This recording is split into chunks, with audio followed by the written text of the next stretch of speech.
Hi hello అందరికీ నమస్కారం అండి. నేను మీ Kalpana. Welcome to K S kitchen. అందరూ బాగున్నారా? ఈరోజు నేను చిన్న చేపలు ఫ్రై చేశానండి. వీటిని పక్కిలు అంటారు. వీటిల్ని నెత్తళ్ళు అని కూడా అంటారండి.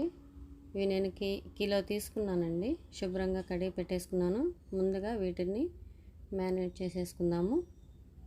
2 స్పూన్స్ ధనియాల పొడి తీసుకున్నాను, 4 స్పూన్స్ కారం తీసుకున్నాను, 2 స్పూన్స్ పసుపు తీసుకున్నాను, సరిపడినంత సాల్ట్ తీసుకున్నాను, 3 స్పూన్స్ అల్లం వెల్లుల్లి పేస్ట్ తీసుకున్నానండి. ఇవి మొత్తం ఇందులో వేసేసేద్దాము.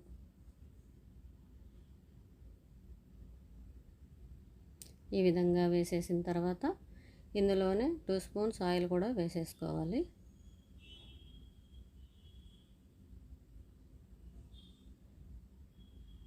ఒక నిమ్మకాయ కూడా పిండేసేద్దాము.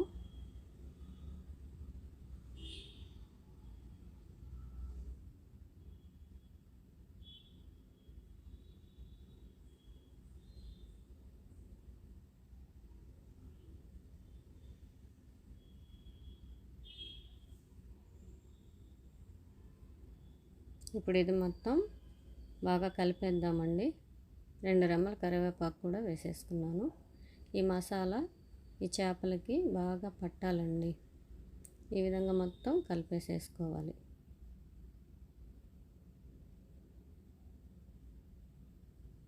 ఇప్పుడు ఇందులో కార్న్‌ఫ్లవర్ కూడా వేసేసుకుందాము.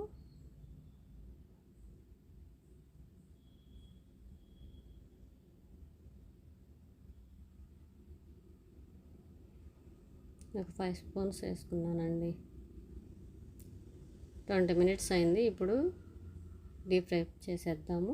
బాండిల్ పెట్టుకున్నాను, ఆయిల్ వేసుకున్నానండి. ఆయిల్ వేడెక్కింది.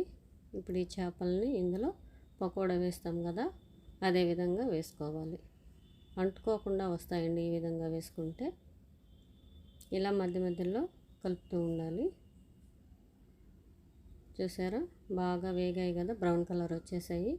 ఇప్పుడు వీటిని తీసేద్దాము.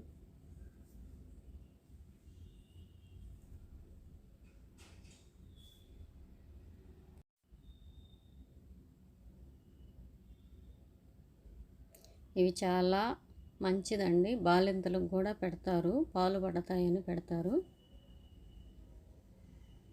ఇదే విధంగా మొత్తం చేపలు వేయించేసానండి. కరివేపాకు, పచ్చిమిర్చి కూడా వేసుకొని ఈ విధంగా వేయించేసుకోవాలి. నేను మొత్తం చేపలు వేయించేసానండి. మా పిల్లలు చాలా ఇష్టంగా తింటారండి ఇవి. ఈ చేపలు కర్రీ చేస్తే పెద్దగా తినరండి, ముళ్ళులు ఉంటాయని. ఇలా ఫ్రై చేస్తే చక్కగా తింటారండి. చాలా బాగుంటాయి. మీరు కూడా ట్రై చేయండి. నా వంట మీకు నచ్చినట్లయితే లైక్ చేయండి, షేర్ చేయండి, సబ్స్క్రైబ్ చేసుకోండి. థ్యాంక్ యూ అండి. బాయ్.